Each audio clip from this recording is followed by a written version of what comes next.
General Motors is doubling the available choices for engine options in the redesigned 2019 Chevy Silverado and GMC Sierra 1500 pickups.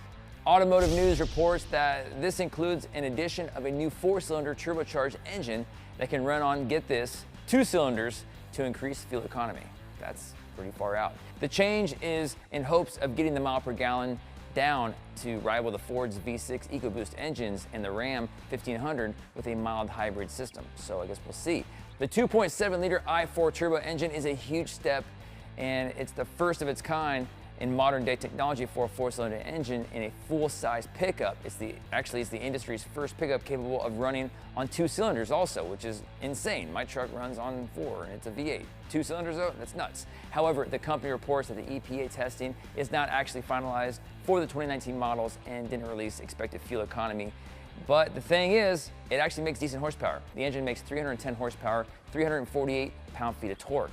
Production of the pickup is expected to start in the fall. What are your thoughts?